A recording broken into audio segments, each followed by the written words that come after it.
Good afternoon, and welcome to another edition of the Rotoworld Fantasy Basketball Q&A. I'm Raphielle Johnson, joined as always by Rubin. If you haven't noticed, we'll go ahead and tell you we've shifted to a one-day-per-week schedule for these Q&As. So we'll be here every Friday at 2 p.m. Eastern. Noah, how's everything? Things are going well. It's been a fun week, so can't really complain too much about that. Excited to be back doing this Q&A, just talking fantasy basketball. And we have injury news happening, so that's always gives us a little bit more to talk about, with Sabonis probably being the main thing, him expected to be making his return to the lineup tonight. So that's exciting. It was great that that's finally happening, considering I drafted him in the FBI World Cup and I just got eliminated last week, and he's been sitting on my IR the whole time. It's great. Yeah, that's unfortunate. Those long-term injuries always stink.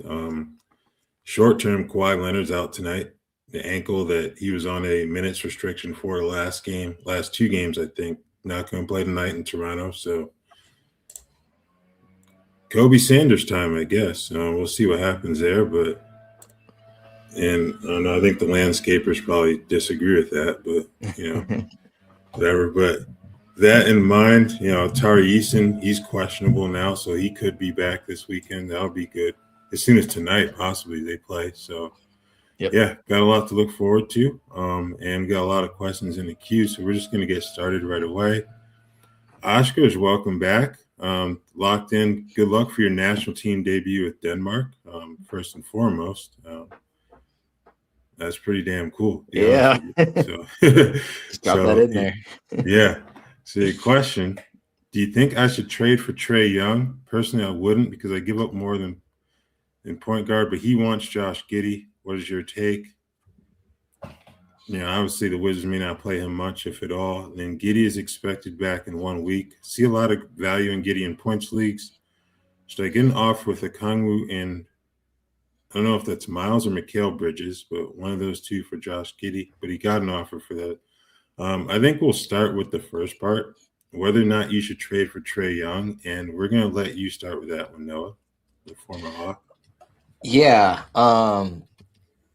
I would not, and I don't think that I've been quiet about being lower on Josh Giddey than pretty much everyone else in the fantasy space. I would rather have Josh Giddey for the rest of the season than Trae Young, just because, I think we talked about this before the trade even happened, when it was rumored that Washington was like the favorite to get him. I was like, we've talked about this because they have to keep a pick in the top 8. So there's no reason to even risk getting closer. It's like, if they play Trae Young a bunch and then get to like 6th or 5th odds and then just drop in the lottery, which is, has happened to a lot of teams, then that pick could go to the Knicks. So can't really risk that. And Trae Young was dealing with multiple injuries, so I don't really see him playing a ton the rest of the season. And now there's reports suggesting something similar. So maybe we see him play a little bit in a limited capacity for a few weeks, maybe. So I would rather have Giddey. As far as the Okongwu, I think if that's Mikal Bridges, I think I'm a little bit more interested in that than Miles Bridges. And I think Okongwu's, his value has to be increasing with Kristaps Porzingis consistently injured / sick. We've gotten to see a lot of Okongwu this season, and if there's reports that the Hawks could move Porzingis with him being on an expiring deal, like, not saying that anything's like close to happening, but that could happen. So there's a lot to like with Okongwu. So I don't mind the 2-for-1 in that deal of getting Okongwu and Mikal Bridges. If it's Miles Bridges, I'm probably not as interested. Yeah, I think it's a fair way to put it. The first part of the question is a quick no for me. Like, we don't know if Trae Young is going to play again this season. I know they said he probably will, but you've got to think it's not in Washington's best interest to have him out there playing for a run of games where he could potentially impact outcomes. Like, we saw CJ McCollum, like, he won, what were they, like 5 out of 6? And then he got traded.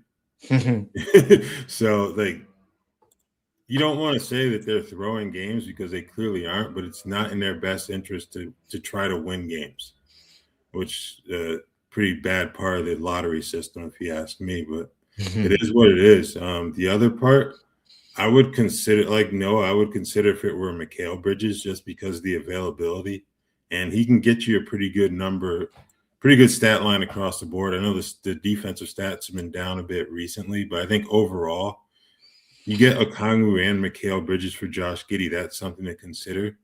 But on the other side, you know that Giddey's going to play through the end of the season as long as he's healthy, just because Chicago, they value the play-in tournament. You know, they have no problem being in that thing every year. So could be their year.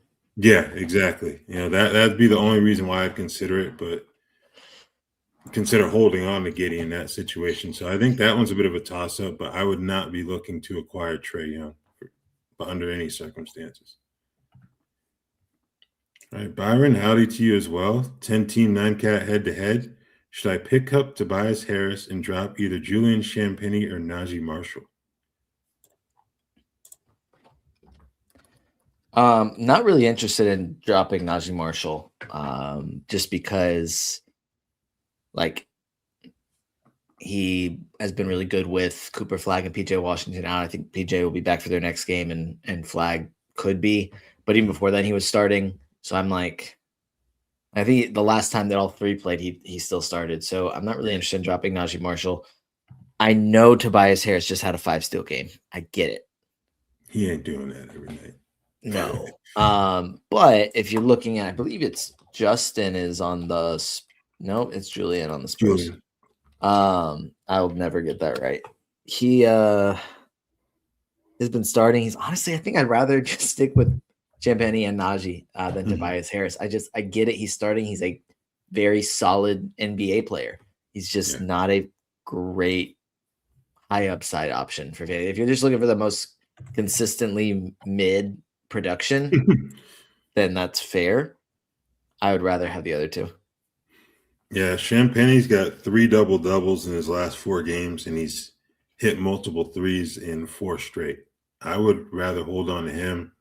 Najee Marshall, the current circumstances, as Noah broke down, are really good for holding on to him. Tobias, I think he's got a pretty low ceiling, and the floor is lower too just because of how deep the Pistons are. Like, Jaden Ivey's played good basketball recently, but he still can't get more than like 20 minutes a night right now. I think that kind of underlines where they are.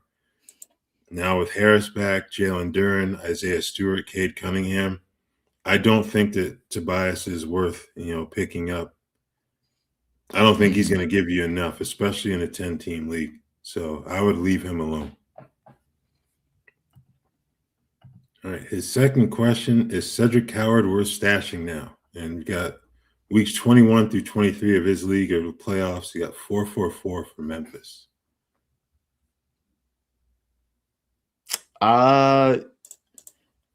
Yes. I don't even know is stashing even the right word here. I mean, I think he should probably already be rostered, but I know the 10-teamer, it's a little bit different. That's fair with the 10-team aspect. Yeah, I think he's worth stashing if you want to call it stashing. If you just want to call it rostering, you can just call it rostering. I think he's worth it. Yeah, for sure.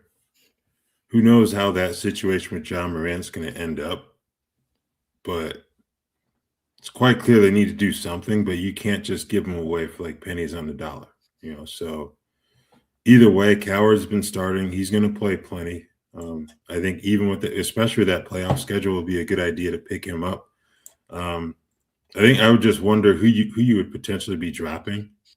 I'm thinking it may be either Champagnie or Najee if we're going to group these two questions you have together. So I think of those two, I'd probably be a little bit more inclined to move on from Najee. I don't know. That's tough. I think those are both two good options to have rostered right now, but I think Coward's going to have better value at the end of the season, those playoff weeks, in my opinion.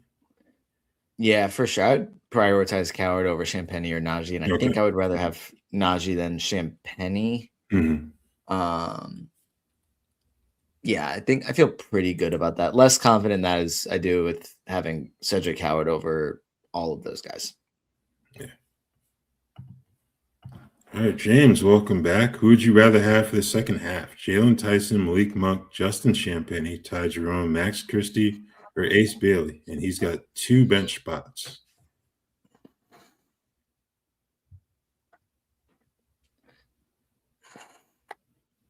I want to say Tyson and Ace Bailey. Mhm. If we got more of a timeline on Ty Jerome, like I haven't seen any sort of recent update, and that's not saying Nothing that like recent, no.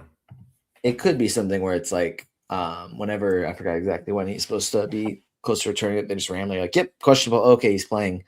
Max Christie's been pretty good as a starter. I'm really confident in the Ace Bailey final month and a half of the season, like high level production. And Jalen Tyson's kind of been doing it all season. Champagnie's done it in stretches. Ty Jerome, like I said, just not sure if he's healthy. Monk could be an intriguing option if he gets moved or if they move other players and open up minutes for him. I just think if you're looking to play it a little safer, maybe you go with Champagnie or Christie over Ace. But I think if I'm looking for upside, I want to make sure Ace Bailey is one of those two. Yeah, I think that's fair. Man, Tyson just hasn't fallen off. That's a good thing for him. Like he's continued to be productive, whether he starts or comes off the bench. So, and Cleveland's going to have to go for it in the second half just to make sure they're a top 6 team at minimum. So, I think he's one I would really like to have. Ace, that silly season upside is intriguing. So, I can see that. I think a lot of these other guys, there's just too many conditions. Like Malik Monk, probably going to have to get traded. Or they move like DeRozan and or Levine ahead of him, and he gets some opportunities, additional opportunities that way. Champagnie, I'm sure he'll play in Washington, but you still have Trae Johnson. You got Keyshawn George. Will Riley's going to need more minutes second half of the season too. Another first-round pick for them. So that doesn't even include Bilal Coulibaly. So I think it's going to be tough for him to give you that value for the second half of the season. That can really help in your fantasy league. Max Christie is an intriguing option, but I don't know what to think about the Mavericks at this point. You know, AD, what do they try to do when he gets back? Is he still on the roster when he gets back? You know, how long is Cooper Flag out there? A lot of questions there, and Christie's been out the last 2 games too, so he hasn't really been able to take advantage. So I think I would probably lean with Tyson and Bailey as well in terms of the guys I would prioritize on this list. Oh, boy. Oscars has got his weekly comparison for us. You got Russ, and I'm Perk. Okay. Do we see Toumani Camara as a must roster? And do you see Brice Sensabaugh keeping up his production?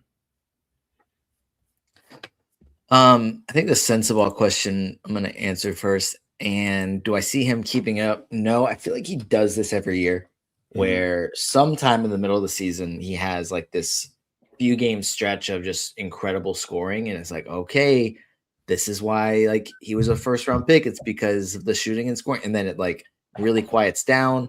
And then it comes back at the end of the season. And he's, silly season type of hero. Maybe you get another game of solid production or like really good scoring. Maybe you don't.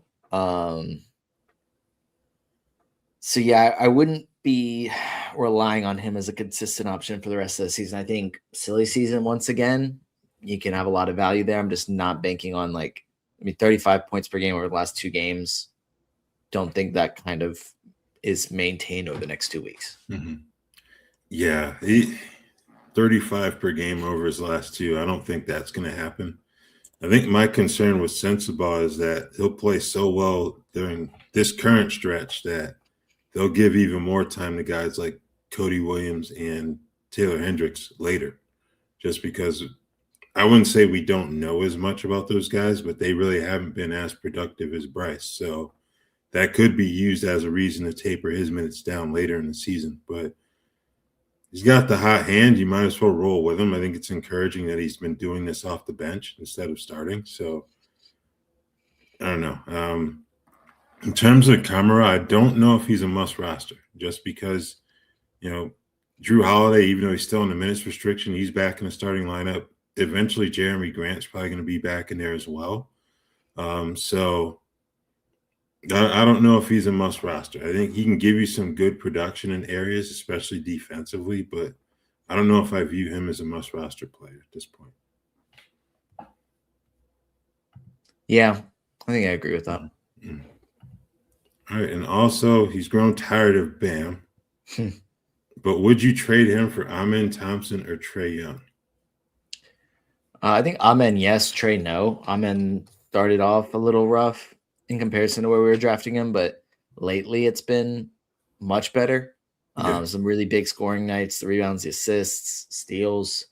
Field goal percentage is kind of subpar comparison to where we were expecting it to be.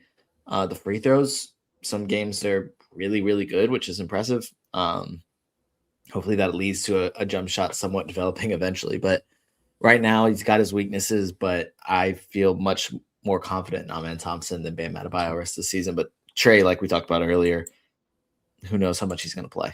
Yeah. Yeah, you don't need to be trading for Trae Young. Let's just remove that from the equation now. Amen, I would consider, just because Bam has been solid, but it hasn't been the production that we all expected from him this season. I expect him to be like a top 30, top 40 player. He hasn't been close to that this year. Still giving you top 75, 80 value, but I don't know. I don't know what's really going on with that rotation. It feels like he's been left in the dust with their shift in offensive approach.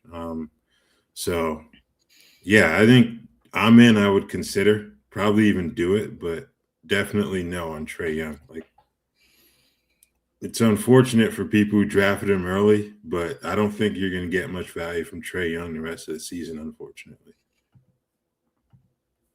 All right. James would like to know our opinion on this. Do you think Peyton Watson will remain in the starting lineup even when Cam Johnson and Christian Braun are back?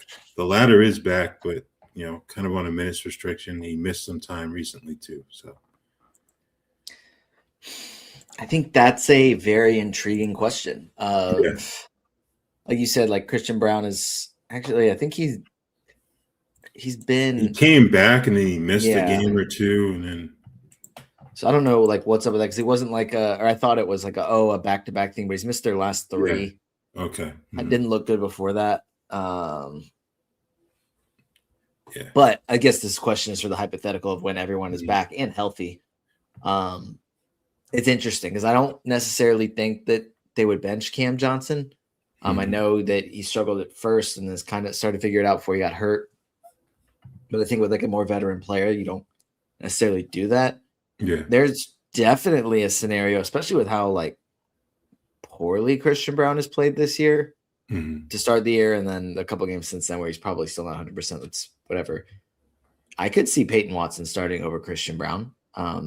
Or if that doesn't happen, like still playing significant minutes in comparison. Yeah, I kind of think Cam's 3-point production ability, even though he hasn't really lived up to that, could keep him in the lineup as a spot up guy once you have Jokic out there to spray the ball around too. But yeah, they're going to have a hell of a time moving Peyton out of the starting lineup. He's played really well. I think the one thing you could say for Cam is that he may be on a restriction his first few games back to where he comes off the bench like they did with Aaron Gordon. So he may not be immediately put back into the lineup. Should give fantasy managers a little more time to kind of consider some things. And let's see what his timeline is, because I think we're looking like probably like after the All-Star break for Cam in terms of when he could potentially be back. So depending on when your league playoffs are, you may be in a situation where Peyton Watson's still starting just because Johnson's on a restriction of some sort. So we'll see what happens, but he's definitely made a good case for himself to be a starter the rest of the season. So, all right, Jeremiah Fears, a must roster guy. See him as a roller coaster player. Sometimes give 40+ fantasy points, other times in the low teens.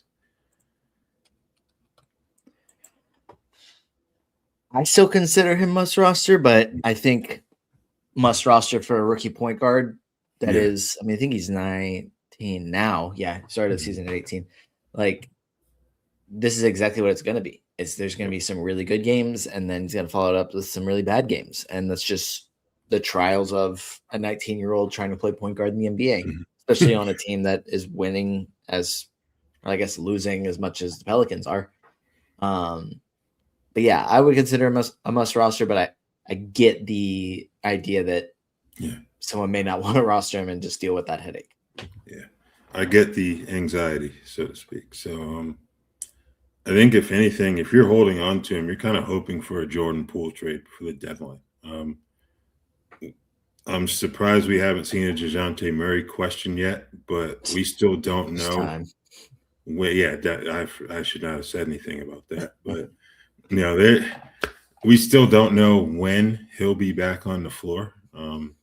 So it's basically Jordan Poole at this point, who, could be like the biggest roadblock, even though he's coming off the bench, because he's very unpredictable. We'll say that much about Jordan in terms of his approach to the game. So I don't know. I don't think Fears is a must roster guy right now, but it's not going to be much longer until he needs to be on your roster just because of where that team is headed in the standings. All right, Jiggy, welcome back. How would you rank the following Wizards players for the rest of the season? Bilal, Trae, Bub Carrington, and Justin Champagnie. Are any of these guys must rosters in 12-team leagues? I'm going to go ahead and put Bub last and say that he's not a must roster, just because I thought that there was a chance that he could have started at point guard for the rest of the season, because when they had CJ McCollum sideline right before the trade, Bub started. Yeah.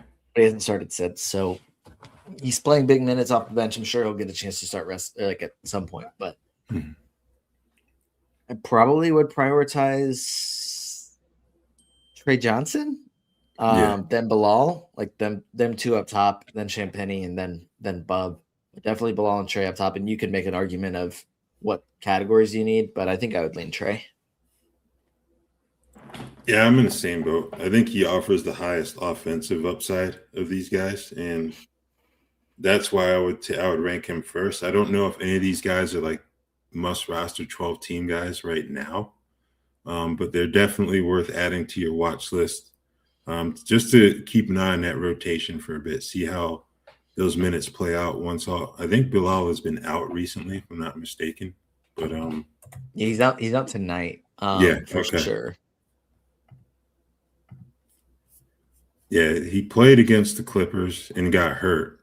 So that was the back injury. So he will not be available tonight. So once he gets back, you'll have a little more time to kind of evaluate all four of those players in terms of how much you're going to play. I'd expect Will Riley to play more tonight. So there's another name to kind of throw into the mix. I would not have him on the level of any of these four right now, but who knows? We get to February, mid-February coming out of the All-Star break. He may be someone who's worth a look in some of these deeper leagues. But in terms of the 12-teamers that you have here, I would say Trae Johnson 1, Bilal 2. I'd go Bub 3. I just think him being on a rookie deal, I think he'll get a few more chances than Champagnie, but they'll all play. So we'll see what happens there. Okay, he's got a trade offer here. Shaedon Sharpe, Stephon Castle, and Nick Claxton for Josh Giddey. If so, which two would you scoop up to fill those voids? You got Melton, Brice Sensabaugh, Julian Champagnie, Day'Ron Sharpe.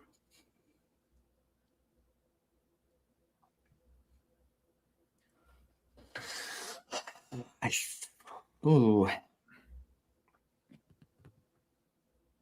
think I would. Gosh. I don't know that I would do that trade. I'm like really kind of like typically like a 3-for-1. Yeah. The player you're getting is significantly better. And I would say that Josh Giddey is the best player of those four. But man, you're giving up a lot to get him. And he's been hurt and inconsistent. I guess if you do want to do the trade, I think I'd prioritize Melton and Sensabaugh. I think maybe you just kind of ride the hot hand there. I think I'd probably, yeah. Oh, go ahead. I was just going to say, I know I said earlier that like I'm not super confident that he keeps this going. Yeah. But you can also, if you're having an open roster spot, you can take a chance on him. Yeah, I think I would prioritize Day'Ron Sharpe instead of Sensabaugh if I were to make this trade. Just because you're giving up Claxton, might as well get another net split big in there, and we've seen him do some good things recently as well. So, true. I think if you were to make this trade, Melton and Sharpe would be my 2 picks for guys to pick up to fill up those spaces. But man, as I look at those 3, Giddey is the best player of the 4, but I don't know if the gap is so large where it constitutes making a 3-for-1 deal instead of a 2-for-1. You think it might be an overpay on his part? I think that's kind of what I'm thinking with it being an overpay, is a sense that like I would say Giddey's the best player in this deal, but I don't think he's worth 3 top 100 players in a trade. So yeah, I think I'd be hesitant to do this deal. I don't think I'd give up both Sharpe and Castle. I'd probably try to hold on to one of them. Yeah. And then at that point, I would just add Melton. I'm not sure which one of those 2 I would give up, though.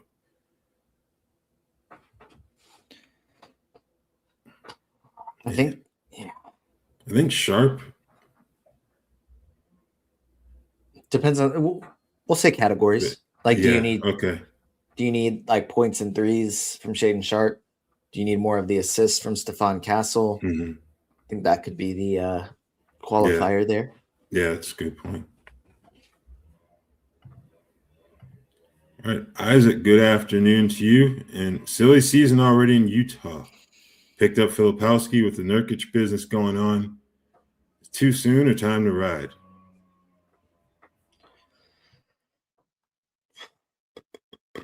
I don't think it's too soon. I don't think it's going to be as dramatic at this point. Like, it'll probably be more dramatic later on, but I think there's going to be enough games where Nurkic doesn't play or Markkanen's out that it could be considered semi-silly, just like a little silly. It's not really silly, but it's like just starting to get a little bit silly there. So you can look at it like that. I like the idea of adding Filipowski. Yeah, okay. I keep talking about how about the Jazz. Do you want to go to the next one, Raph, while we're waiting on the landscaping to the pass? Would you rather have PJ Washington, Najee Marshall, or Brandon Williams at this point? Gosh, there's a little bit of excitement about all of them. I think that PJ is probably the priority.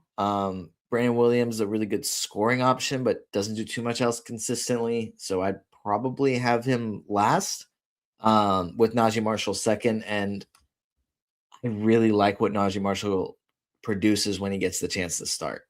Would have to give the edge to PJ Washington because he's more locked in as a starter. But Najee started a ton recently.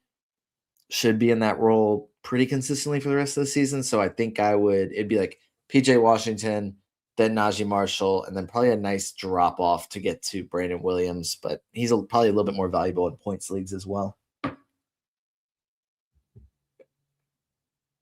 Cool. Raph agrees. I think go back to this one really quick. My only concern with Filipowski is the playing time. Like, he only played 20 minutes last night despite starting. And Kyle Anderson played 26 minutes off the bench. Now, that seems counterproductive if you're looking to further evaluate your young players. Not that Kyle is necessarily old, but I kind of feel like we know what we're getting from Kyle Anderson at this point. So I don't have any problem with picking up Filipowski now. But just be wary of the playing time in the short term. That's all I would say. Yeah. All right. Shiggy's comfortably in second place. Who should I jump on? When should I jump on a Filipowski ad before someone else does? You would drop Trae Jones, or do you drop Trae Jones for Justin Champagnie? I'd probably See, if you're in second place comfortably there, like you're gonna make your playoffs for sure, I'd be fine dropping Trae Jones. Should get some more short-term production from him, but unless you're banking on more backcourt injuries, probably not gonna get a ton out of him by the time playoffs roll around. So I like the upside of Filipowski a lot more than the upside of Justin Champagnie. You're just probably gonna have to be a little bit patient. Yeah, I'd agree with that. Of those three, I'd prefer Filipowski, especially with you being in a position in your standings where you're most likely going to be in the playoffs. So I think Filipowski, getting him would be a good idea. But like I said, the playing time in the short term may not be what you're hoping for from him. So, all right, the commish is back. Would you consider Miles Bridges for Nickeil Alexander-Walker in the head-to-head punch steals / assist build? Bridges seems due for a bounce back. I think specifically for that build, you can make an argument to take Miles Bridges for Nickeil Alexander-Walker. I think overall I'd prefer but if you're punting, I mean, they're both around 3 assists per game. Bridges at like half a steal, Nickeil's at over a steal. So maybe there. I guess I don't know because Nickeil Alexander-Walker's just been so good, especially recently. Now he's locked in as a starter for the rest of the season. I could see the reason why you would do it. It would just be hard for me to trade Nickeil Alexander-Walker at this point. But you could consider it. Yeah, I'd consider it. I would not do it. Okay. For the reasons that Noah stated to end his argument there. Nickeil has just been so good, and he's in a role that he's locked into for the rest of the season. So, yeah, I would not make that trade. I know Miles shot the cover off the ball last night against the Lakers, but I think even with the categories you're punting, I'd much rather have Nickeil in his role than Miles Bridges. So, yeah, that's all right. Oh. No, I was just agreeing with you. That's it. All right. Okay. James got an offer. Bam and Tyler Hero for his Donovan Mitchell and Nehemiah Keita 14-team Roto League. I've got Luka and Rollins at point guard and only Randall and Hartenstein for center eligible players. I think offered Bam and Hero. I don't know. I think I would rather keep the best player in the deal in Donovan Mitchell and Keita, who's been really good all season. Pretty well-rounded production there, whereas Bam's been inconsistent and Hero's missed a lot of time. I don't think I would take this trade. Yeah, me neither. It would be one thing if there was a significant gap between Bam and Keita, but crazy thing is there hasn't been this year. So, and then Donovan Mitchell, especially with Garland going down with another toe injury, this one on the right foot, I'm not giving him up for anything right now. So, yeah, I would not make this trade. I know you've got Luka, but you may need center help. I understand that, but I don't think Bam has been good enough this year where you make a trade where you lose Donovan Mitchell as part of it. So, yeah, I would not do this. All right, Chad, welcome back. Are we giving Will Riley a go tonight with no Middleton and no Bilal? Had a pretty nice line in 27 minutes last time out, and I would assume he'd be in line for even more minutes tonight.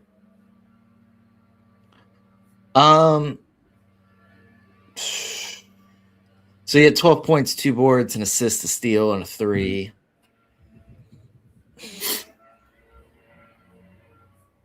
Maybe I don't know if he'd get more minutes, but he might get the same minutes, maybe a couple extra. I think you could consider. I just think it's risky. I don't think that that's like a guarantee. Like he's a young, raw prospect. Like that's what he came into the league as. Like there's a lot of upside there, but not a ton yet. And so we haven't seen a ton of production from him as a rookie. I don't think I'd like be prioritizing streaming him in. There's definitely upside here. You could take a chance. There's only 6 games, but I'm not super optimistic about it. I could see a path for really good production, but I'm not super optimistic. Yeah, this is more a spot where you just watch him, see what his role is, how they utilize him, and use that as kind of a data point for later this season, more so than rolling the dice on him tonight. Yeah, I think there could be a scenario in which he has value later this season for sure, but I don't think tonight is a good time to roll the dice on him. So, yeah, I think I would just watch list him, see how they use him, and go from there. All right, happy Friday to you as well, Rizzy McGuire. Holding Melton or Jake LaRavia for the rest of the season? Melton. I think I'd prefer. LaRavia has been good recently. Don't know that he's guaranteed to start rest of the season. It's like as they get Rui Hachimura up to speed after he missed a couple games, could definitely see like that seems more likely that he starts. So LaRavia will have some streaming value from time to time, but Melton, I really like what he's done over the past couple of weeks. Yeah, we've seen Melton be like a category league stud in fantasy when healthy, and they're going to need him with the Warriors. I think LaRavia, we'll see. Like the first couple games, he stayed in the starting lineup with Rui back. We'll see if that changes, but truth be told, I don't know if Rui's an answer for them defensively either, putting him back in the starting lineup. So I don't think much will change there, but yeah, give me Melton as well. I don't really think it's all that close, to be honest with you. All right, got a Dynasty question from Kyle. I shockingly just got Jalen Durden in return for Ja Morant in 9-cat Dynasty. Is this cause for celebration? Yeah, I think that's a good return there. I have Duren at 40 and Ja at 52. So you won the trade in my opinion. So I like it. That is definite cause for celebration. I don't have the Dynasty experience that Noah does. I am leading our Dynasty startup, though. I'm in first place right now. So, yeah. Nice. So I got that going for me, but, it's just 1 year. We'll see what happens. See what happens year 2, year 3. But. Okay, Gravedigger would like to know which Champagnie has more potential for the rest of the season. Dang, Raph. Now I'm now looking at your team. I haven't looked at the standings because I haven't been trying to win in that league. But not only do you have the best record, but you also have a pretty good because it's the Devi League. You got Acuff and Koa Pete on there. Shoot, Raph. Okay. Yeah. Anyways. No. I'm glad you brought that up because when you were posting the results of the draft on X, I don't use. Someone didn't like that. Someone laughed that I took Darius Acuff early. I want to talk to that man. I want to hear from him. I got him and Malik Thomas. I got Koa Pete. The only Devi pick I'm not happy with is Ian Jackson out of St. John's. But yeah, the other 4, let's get it, man. We're doing well. And the best record. Yeah. I just want to get that off my chest. So. You had to. It's good. All right. So let's go back to the Champagnie question. It's Justin in Washington. I would say Justin just because like one team is going to be trying to win a championship and one team is going to be trying to win the lottery. And so I think that opens up more minutes for Justin Champagnie and more games where he's just like this high usage guy. I think as we get closer to the playoffs, their minutes will kind of like Julian Champagnie will still be a rotation piece. Yeah. Like when the team is healthy and trying to win games, like he's coming off the bench. Whereas Justin Champagnie, we could see him get starts from time to time. I would say I think Julian Champagnie is a better player and a better dynasty asset, but Justin Champagnie I like better for the rest of the season. I think I'm gonna go Julian.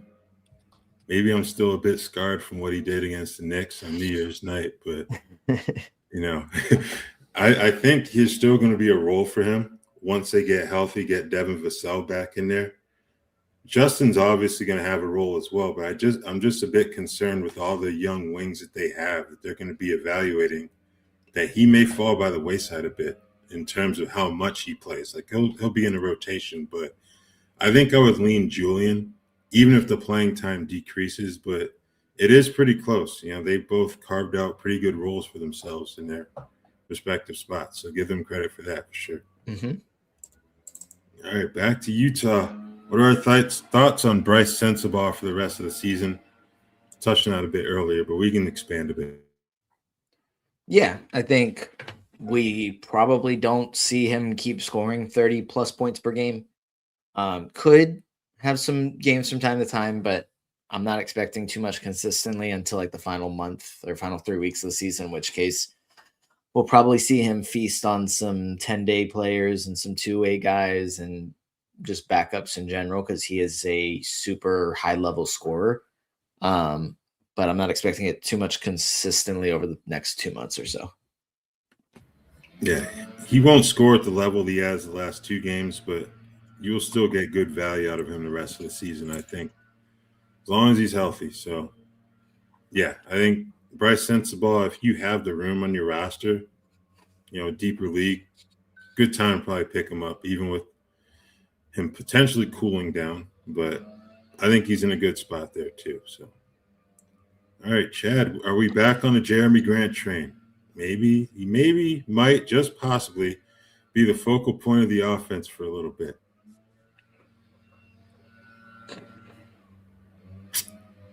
Raph, my question here is, were you ever on the Jeremy Grant train?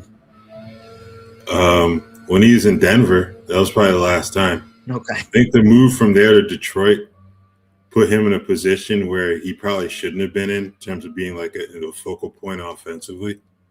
So, I don't know. It all depends on how much time Denny Avdia misses. Jeremy played 23 minutes off the bench last night. 16 points, 2 boards, 3 assists, 2 blocks, and a 3-pointer, 4 for 9 from the field. So, I don't know. I kind of feel like in the short term, if anyone benefits, if Avdia remains out, it may be Shaedon Sharpe more so than Jeremy Grant as he works his way back from that Achilles issue. So, we'll see. Yeah, I'm not super excited about Jeremy Grant as the focal point of an offense. He might be, but I think coming off missing time as well, I don't know. He should be solid. Maybe a slight boost with Avdia out, but not like some incredible 3-week stretch or anything. All right, Wemby, good afternoon. I need to drop 2 when Giddey and Bilal come back. 9-cat, 12 team. Which 2 should he drop? Keyshawn George, Malik Monk, Yegor Dioman, Ryan Rollins, PJ Washington, Jake LaRavia, Jalen Smith, Musa Diabate, Tari Eason. You have all them on your roster? Yeah. Jeez. I think that you need to drop 2. Malik Monk, Jake LaRavia, and Jalen Smith are probably the ones I'm considering. I feel like you kind of have to drop Monk. I know he had a nice game the other night, but unless you're just really banking on him getting traded somewhere that they want to play him a ton, or he could just drop Bilal and LaRavia. Yeah. I'd prefer Bilal over Monk. So it's probably Monk and LaRavia, and then Jalen Smith is next. But I think he's gotten the opportunity to start a couple times recently. So I'm not super interested in that. But those 3 are the most expendable to me. Yeah, I'd agree with that. I'd probably Smith for sure. Choosing between Malik and Jake is somewhat difficult, but I think I would rather have Malik Monk in the short term than Jake LaRavia. Even with Rui being on a minutes restriction, I think I'd take Malik Monk. You're rolling the dice because who knows what Doug Christie's going to do with that bench rotation, but I don't know. I think I'd prefer to have Malik Monk rostered. All right. Kyle would like to know, should we expect Sabonis to be very limited in his first game back? And should I start him over Jared Allen? Should we expect? I wouldn't expect him to be very limited. We could see him have his minutes capped, but I think a fair data point to look back on. Maybe this isn't because it was a knee injury for Sabonis, so maybe this isn't the most fair thing. I was going to say Keegan Murray in his first game back played 33 minutes, but that was a thumb injury, so it's different. I could see him being on a minutes restriction of 25 to 30 minutes. But against Washington, that could be enough for him to. I'd probably still start him over Jared Allen, who's just been. He's had some good games from time to time. Mediocre.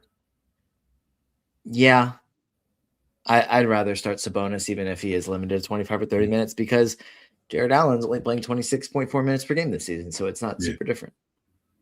Yeah, I would start Sabonis over Allen as well. You might as well. You pretty much know what you can get with Jared Allen.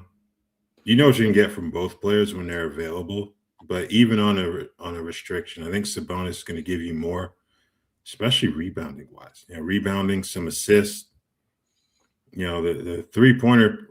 Neither one's going to give you much 3-point production. You're not really worried about that. But I think Sabonis can give you a bit more. So yeah, I would play him over Jared Allen tonight as well. All right. Is DeAnthony Melton must roster 12-team head-to-head 9-cat? I think so. I think it like depending on who you have to drop to get him, but I think that there's definitely a good case for him to be considered a must roster player. There's a lot to like about his fantasy game. There has been for a while, and now he's healthy and getting minutes. Yeah, for sure. He's one reason why Buddy Hield isn't getting minutes for one.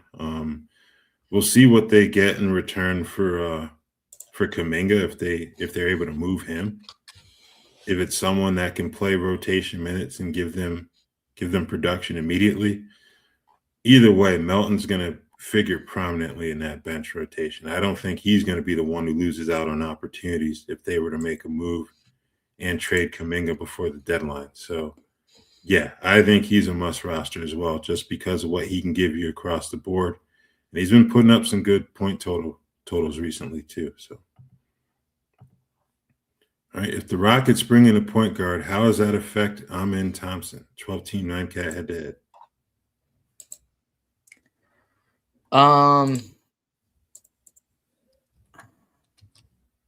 I think it helps him. Yeah. Like the assists have been pretty good. I don't think that we see if a point guard comes in that's like I don't even know who would the point guard be. I guess that could change things. Like if you're talking about, not saying John Morant is gonna happen, but like a ball dominant point guard like that. Okay, maybe that's not ideal, but just like a solid point guard to kind of run the show and set up Amen, Kevin Durant. The offense is still going to run heavily through Şengün. Probably takes a little pressure off him and allows him to just kind of operate, get to the rim, get more buckets. So maybe you see the assists go down a touch, but I think everything else could go up. Yeah, so I think he might be better served at this point in the career as more of like a wing playmaker than someone who's at the top initiating offense, where you just get him the ball pass, put him in the ball screen out off of that, and then let him see what he can do. I think that might be a better approach for Amen if they can do that.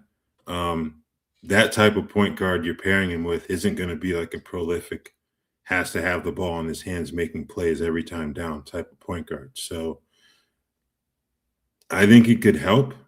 Your concern if they bring in a point guard is someone who has to have the ball in his hands all the time. That's when you get worried, because then there'll be a lot of Durant, a lot of Şengün as well in terms of the guys who get touches off of that point guard, more so than Amen. So we'll see what happens. I think Houston does need to make a change, to kind of strengthen that position, since they don't know if or when Fred VanVleet's going to be back this season. It's possible, but you never know. So I think they do have to make a move. Just be interesting to see what type of point guard they go for. But I don't think swinging big for John Morant is going to be too helpful for them in terms of what they currently have. So, all right, Wimby would like to know, based on all the rumors, which player is intriguing to you that you would like to stash? 9-cat, 12-team, Also, what do you expect from Ty Jerome? I think we hit the second part first. We're going to do that. Yeah, I mean, I think when he does get back, like he'll be solid. I think there's a lot of dominoes to fall before that, where we have a good idea because he has yet to play a game for the Grizzlies. So we don't know how they value him versus now Cam Spencer that he's playing well versus Scottie Pippen Jr. Does John Morant get traded? Who comes back in a trade? I think it's fair to expect Ty Jerome to be solid, a borderline rosterable player. I don't think there's any guarantees that he ends up being like this must roster guy coming off a calf strain that's caused him to miss 3 months so far. My expectations for Ty Jerome are low, and I hope to be pleasantly surprised. Yeah, I'm not rushing to pick him up once he's cleared to play. That's something where I'd probably watch him for a couple games and make a decision based on what we see there. So yeah, I'm not expecting too much given the amount of time he's missed. So, and he's in a new system, new team that he hasn't played with yet. So a lot of variables at play there. I think in terms of intriguing stashes, he's beyond the stash point right now, but that may change with Sabonis back. I think Maxime Reynaud is someone who's intriguing for me down the stretch. Because that team is not going to be a play-in team, I don't think. And it looks like Scott Perry's trying to prioritize the youth on that roster. So that would put Reynaud in a good spot. Nick Clifford, I guess, by extension, since he's another rookie on that team, first-round pick that they believe in. Trying to think here. It's like any other conversation we've had about stashing. You're just minding like the teams at the bottom of the standings and looking for value there. But I would say Reynaud and Clifford. You know, like I said, Reynaud doesn't really count as a stash right now just because of his recent position in the rotation. But those guys, I think, are pretty intriguing to me once we get past the trade deadline. So. Okay, we already touched on the coward part, but he would like to know, is it Jason Tatum stash time? If you have an open spot Yeah, and you're like at the top of your standings and want to take a chance, sure, man, go for it. I'm not interested in doing that. It's just difficult for me. Like, it's difficult for me to imagine that he's going to it's difficult for me to imagine he's going to play this season. But if he does, that he plays more than like 10 to 15 minutes per game to kind of get him ramped up heading into the playoffs, because there's no point in him playing unless they're wanting him to be available and at full strength for the playoffs. Like, you can't win a championship with 75% of Jason Tatum playing 30 plus minutes. Yeah. Like, you need him to be fully healthy. I mean, maybe if he's 100%, you're playing him 25 minutes. That's one thing. I don't see a scenario where, unless because even if you're playing till game 82, which we don't recommend, like, you could see Tatum getting some playing time, like an increased amount of playing time that final week. Most of my playoffs are ending late March, and it's difficult for me to imagine Tatum playing 20 plus minutes in those games. Yeah, this feels almost like the year that Paul George came back from the broken leg. Yep. Where he played a few games at the end of the regular season, but he didn't play enough to really impact fantasy basketball. And that was beyond the fantasy playoff window for a lot of leagues anyway. So I guess if you're, like Noah said, if you're in a good spot in the standings and you want to roll the dice on it, that's fine. But I don't think he's going to be available in time for the fantasy playoffs in terms of a lot of these leagues. So I don't know. I think I'd rather try to stash someone else than Jason Tatum at this point. All right. Silent Sid, which of these two guys would you want rest of the season in the points league? Reed Shepherd, Jordan Poole, Jeremy Grant, and Jalen Tyson.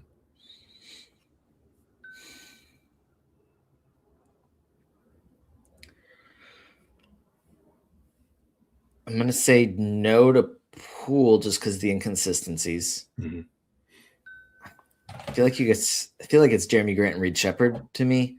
Grant has been really good this season. It's been better in points leagues. and the upside of Reed Shepherd, I'd say it's like Grant and then Reed Shepherd, Jalen Tyson, Jordan Poole. Like it's between Shepherd and Tyson for me, and I don't know. It's just the upside of Reed Shepherd. I think I would lean Tyson second and Shepherd third. Just because I don't know, Shepherd's minutes have decreased recently, and he's someone who might take the most significant hit if they're to acquire a point guard at the trade deadline. So that reason I would go Tyson second, Shepherd third. I'll go Grant first, so people can't say that I've never ranked Grant first in anything before. So there you go. And then Jordan Poole fourth, just a bit too erratic for me, and who knows what's going to happen with him before the trade deadline. All right, a couple minutes left, so you have to run through these really quickly. Is Tobias Harris's return affecting Alsar's production? Thinking of dropping either him or Gillespie for Tari Eason. I'm not dropping Gillespie. Yeah. You have a case to drop Asar for Tari Eason. I would wait at least one more game. Eason's questionable, I believe, for Saturday, or if he's not questionable, like he is questionable. Back. Yeah, okay. He's questionable. Or excuse me, I think that's tonight. Actually, he played tonight. So like, he's probably not gonna be at a full workload in his first game back. I would give it one more game before making that decision. But if it's another dud from Asar or the minutes aren't there again, then you can take a look at adding Tari Eason. But I'm not dropping Gillespie. Yeah, I'll start banging knees with someone. Either bang knees or something happened with him Grayson Allen during the third quarter. So he missed a lot of the second half, but came back with like 2 minutes to go, which was kind of weird. But yeah, I think if anything else, Sarge just kind of been a bit down all season long. So, you've got that depth in Detroit. I think that's a bigger concern than just Tobias Harris. And I think I probably would drop him for Tari Eason, to be honest with you. All right, JJ Styles, TGIF to you as well. What is the best scenario for Jonathan Kuminga in terms of team/role? Is he stash worthy?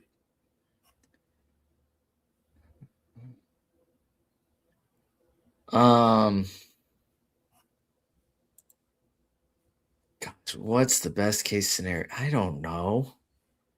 A bad team where he's able to just fire away at will. It's probably the best. Yeah, but I'm like, efficiency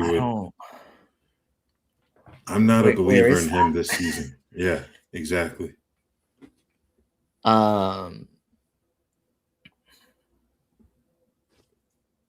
What's the best case scenario? Maybe some tanking team, like the Warriors, are just trying to offload him, and some tanking team is like, you know what, not super interested in Kuminga, but we'll pay that price, and the Warriors get basically nothing back. And some tanking team is like, you know what, we'll give you the rest of the season and show us your upside. So I don't know if that's Sacramento or Washington or New Orleans. Like, I don't really know, but that's probably the best case scenario. I just don't really see that happening. If he gets to New Orleans as part of a deal that gets Trey Murphy to the Bay, I will lose my mind. But yeah, that'll probably be one of the best scenarios for Kuminga in terms of rest of season fantasy value. But I don't really think he's stash worthy because he's going to have a pretty good ramp up period because he hasn't been playing at all, so yeah. All right. We've gone over our time limit. I know we've got a lot of questions we weren't able to get to. My apologies for that, but thank you all for tuning in. Once again, once a week schedule. So we'll be back next Friday at 2 p.m. Eastern. Enjoy the games and have a great weekend, guys.